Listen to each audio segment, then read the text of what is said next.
everyone, and welcome to another episode of Edutalks podcast, where we explore the real challenges and hopes of education in the Philippines. I am your host, Dr. Lorraine B. Anino, an educational supervisor and a teacher by heart that is committed to inclusive, grounded, and transformative learning. Today's episode is close to my heart because it highlights what happens when educators become designers of instruction.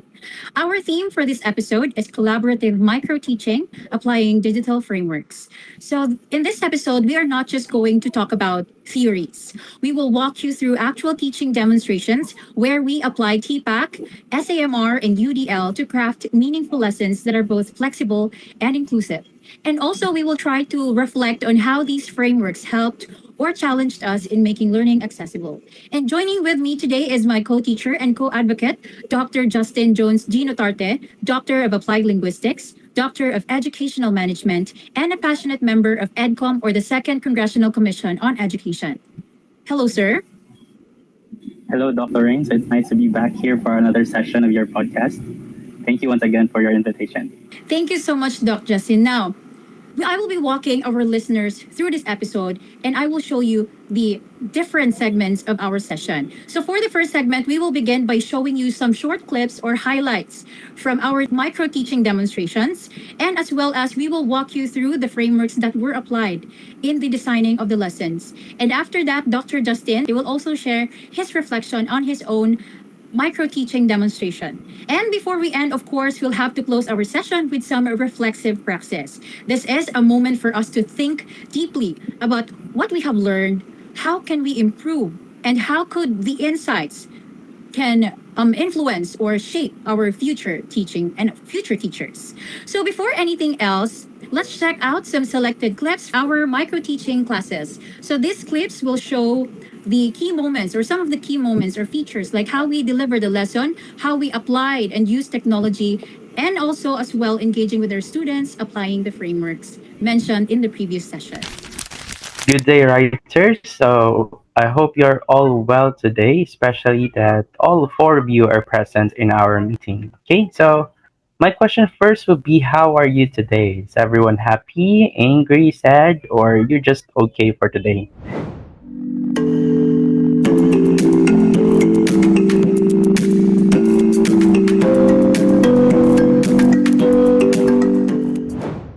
Before we proceed, no, let me check if you are really, you have really understood everything that we have discussed. Okay, so explain the writing process of a travelogue, or let's say, explain what you have learned about travelogue today. Okay, sige, anyone?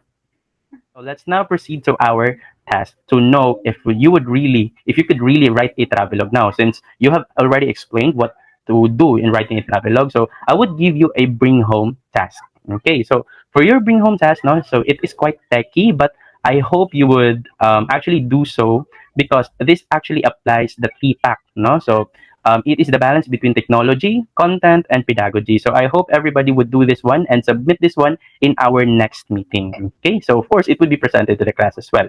So if you prefer this one, using WordPress or Wix, you create a travel blog about Tagum City, applying the basic elements and tips in writing a travelogue. So you could actually incorporate pictures here, no? So it is a travel blog, so it means you have to write a travelogue. But if you wanted a more challenging output, or let's say something that is more trendy, no, so I want you to create a travel vlog. So it is a video now, no? So the instruction will be, using video editing tools, create a travel vlog about Tagum City, applying the basic elements and tips in writing a travelogue. So of course you would be writing a travelogue first, and that would serve as your script in your travel vlog, no? So instead of pictures, you could use videos, no, here in our city. Any question about our task? All right, thank you so much, Dr. Justin, for that very engaging micro teaching demonstration. No, of course, the session was not only informative, but as well as it was very learner centered. No, it because it really created an environment where the students would be able or would have the chance to really reflect and express their personal experiences, and which is something that's really a really great hook, especially when you are introducing nonfiction like a travelogue. The students get to really express their personal experience. And now let us try to take a moment to unpack your teaching a bit. And I'd love to ask you a few questions, Dr. Justin, just to help our audience understand how you applied some of the frameworks in your teaching. How did you apply TPAC, SAMR, and UDL particularly? Okay, starting off with our first question. How did you integrate content, pedagogy, and technology in your micro teaching demonstration? Okay, so Doc Lorraine, my primary consideration in actually designing the micro teaching, no, since it should have been a team teaching, however, there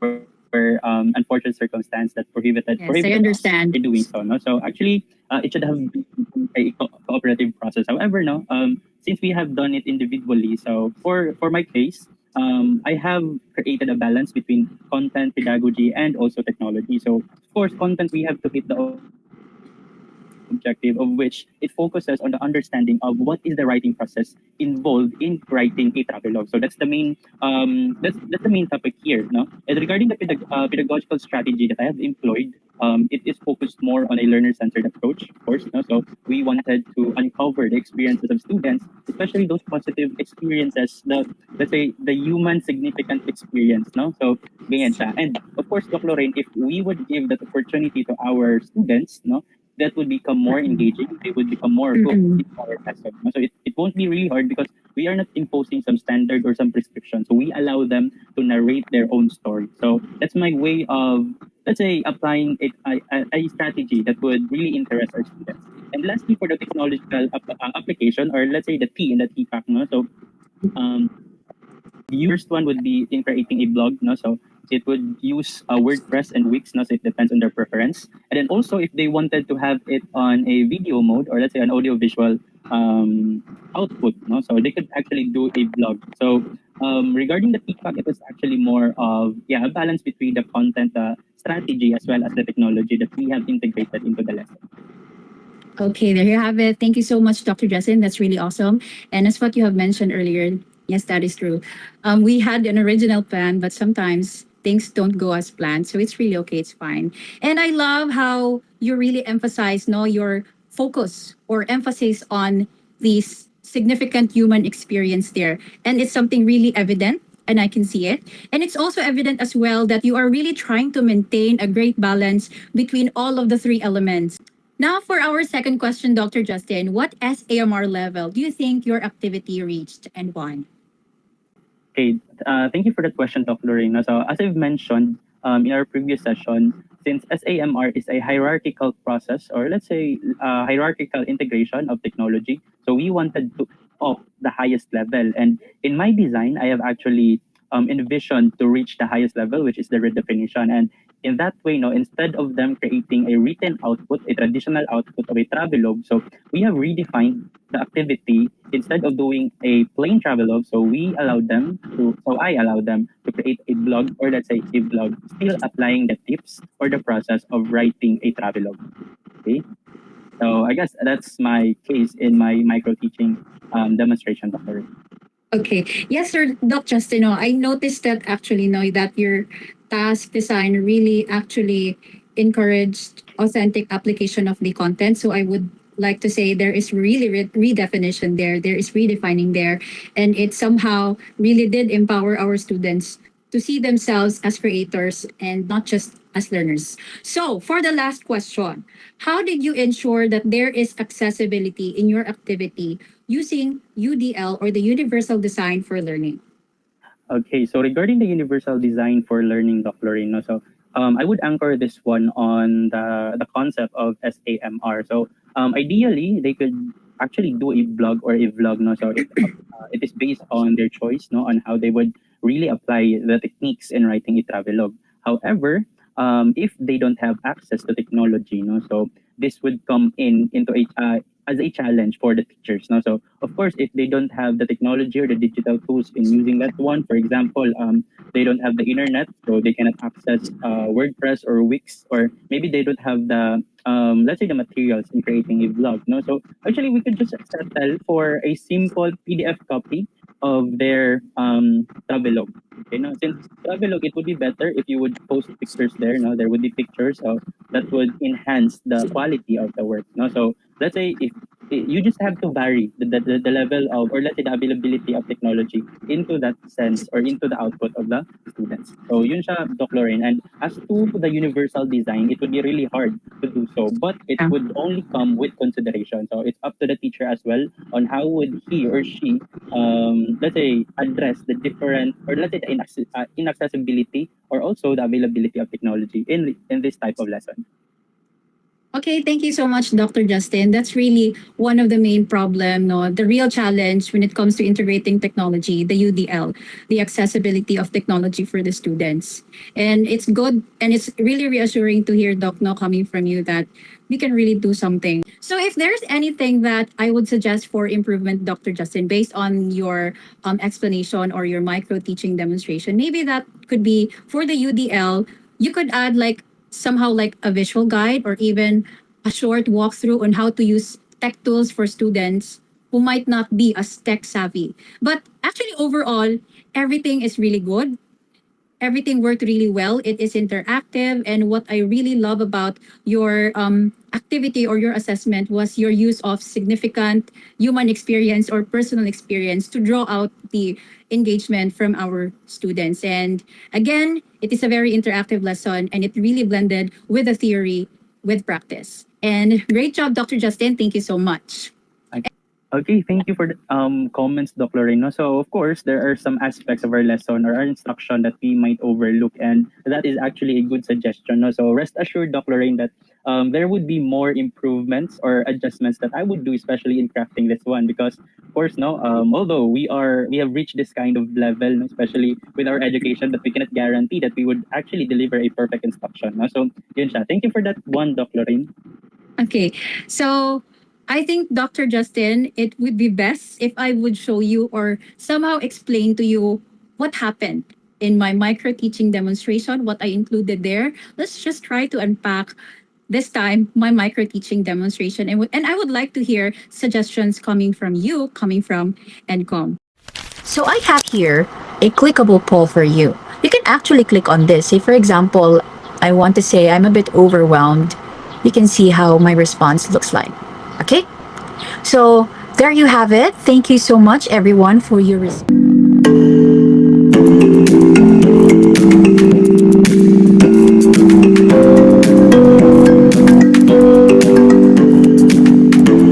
So we'll also be watching it live to see who's leading the scoreboard and who our top scorers are for today. Okay? So let's try to see.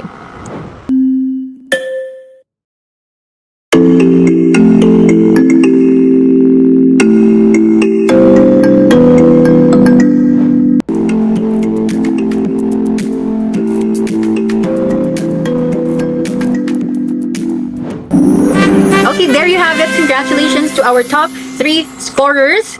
Give yourselves a clap. We have just visited. So for this performance check, you will be writing a critique paper. As your final requirement for this semester, you will be completing a project called Book Talk. Okay? Yes, you heard it right. We will be posting it on TikTok. I know all of you here are TikTok users. Why not make you? Okay, so for this session, for my micro teaching demonstration, I really wanted to keep things really interactive, really accessible, of course, for our students, and relevant to their interests. So I tried to combine content, pedagogy, and technology, hopefully, which is really what TPAC is all about. So I started with a quick emotion check using interactive polls. It was also my way to see how everyone was feeling before I start to also help me set the tone and even adjust based on their energy levels. Next, after the discussion, we had a real-time quiz, which served as our formative assessment. So here I showed both the teacher previews, the teacher preview and the student preview, so they would be familiar with how everything would look. No, the quiz. I'm talking about the quiz. And it only ran for about 4 minutes. And afterward, I showed the top 3 scorers using code names to keep it anonymous, but still make them feel a sense of accomplishment without being or without feeling pressured. And after the quiz, we moved to the performance check. I asked them to write critique paper based on a book or article they have read, and they will post their own work on Padlet where their classmates could even like, they could react. It's a really good platform. No, they could like and react to each other's critiques. That interaction would give them a sense of fulfillment as well. That could be a sense of pride, knowing that their works are actually read. So they would really do better in writing, supposedly. Also, as part of my discussion, I also made use of QR codes, no, for accessibility during the activity. I placed them on the slides so the students could easily scan or access the Padlet board, even the quiz or other materials. I tried to be as tech savvy as I could, as a teacher. So again, I believe it made it smoother, saved time, and it really helped the session to become seamless. And to wrap up, I introduced our final performance task, which is the book talk, which they will create a 1 minute TikTok video where they share a book review or critique based on what they have read. I know most of them, most of us, no, are into TikTok already. So I thought, why not tap into that space? So why not tap into that interest and turn it into something like academic and creative at the same time? And also, it allows them or it gives them a space to be expressive and concise at the same time. And it would consider as well, or it would give opportunity for those students who really love content creating. No? So again, I included book talk to somehow achieve redefinition if it would be considered as one. And for SAMR model, I think that the activities did hit redefinition. I hope so. And Padlet, it did set the stage as to how they share and receive or feedback on their outputs. Book talks, it pushed it even more because this is something that they could not do in a traditional setting. No, it is still learning, but in a format that they would really enjoy. And in terms of UDL, I made sure that there were multiple means of engagement and expression. I think the UDL for me there was the QR code because it supported easy access. What else? The Padlet for them to write at their own pace. The book talk to let them communicate visually. And as much as possible, I tried to give them like guide videos as to how they would create it, like visual representations for them to really be guided with our performance tasks without being confused. So even the emotion check, I believe it did give the space for the students who do not always speak up to share how they're doing in just a click. So to me, what really worked is that it was engaging somehow and they were really participative because again the tools that I used, I believe it was like interactive, it was engaging, and it's very convenient for them to use. And again, students nowadays they really like being recognized during the quiz. And so that's why I did make use of the technology for that. And I think that's it. So what are your thoughts or insights about it, Dr. Justin? I would love to hear from you.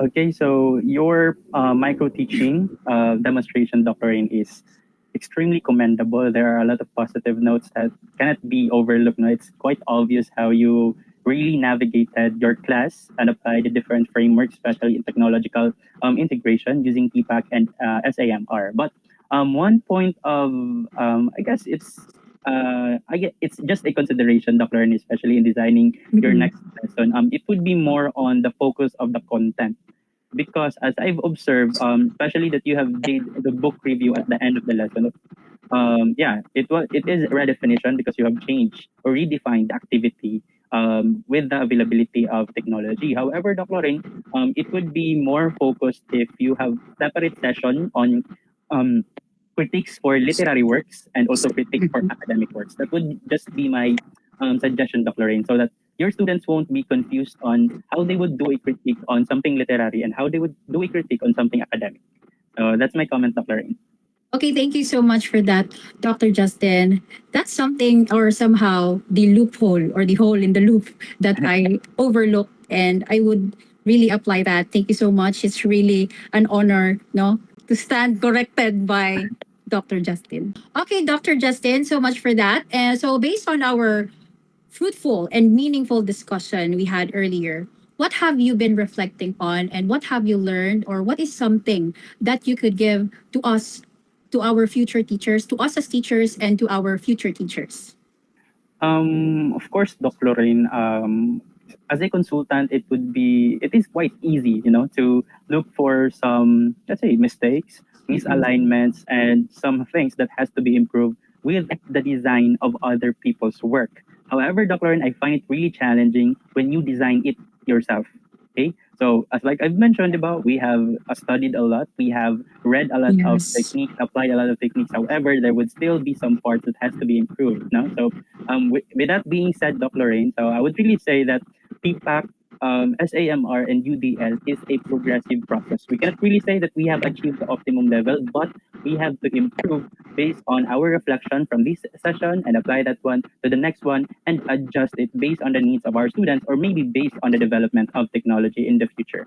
So, in conclusion, Dr. Lorraine, I would really say that digital education has reshaped the educational landscape here in our country, and it is only for us teachers on how do we make advantage or how do we use that one to our advantage in delivering and also in advancing our teaching and our instruction. So that's the challenge for all our teachers, not for me alone, for you, Dr. Rin, but for everyone, for all Filipino educators, that we should apply technology and not be dismissive of it. Not because technology is a blessing, Dr. Rin, and it's only on us on how do we use that blessing for our students. Okay, thank you so much, Dr. Justin, for that very sophisticated response. Truly, this is a call to action for us working in the educational landscape. And Dr. Justin, this has been an inspiring conversation. Uh, So we hope that today's episode, this really would help our teachers realize that they do not need to wait for the perfect technology or the perfect support from anyone or perfect systems. We need to start where we are right now with what we have and with thoughtful application of frameworks like TPAC, the SAMR, and UDL, we can actually create learning experiences that are responsive, that is inclusive, and that is, of course, relevant today. Again, thank you so much, Dr. Justin Notarte, for your insights and for the work you continue to do through EDCOM. So daghang salamat, Dr. Justin. It has always been a pleasure working with a fellow educator who believes in meaningful transformation no matter the obstacles are. Okay, thank you, Dr. Reyna. So I hope that we would continue doing this one and we would have these discussions, not just between the two of us, but also we could invite other educators to make this one more meaningful and more fruitful for the sake of Philippine education. Thank you, Dr. Rain. I do hope so as well, Dr. Justin. We truly are the pilgrims of hope.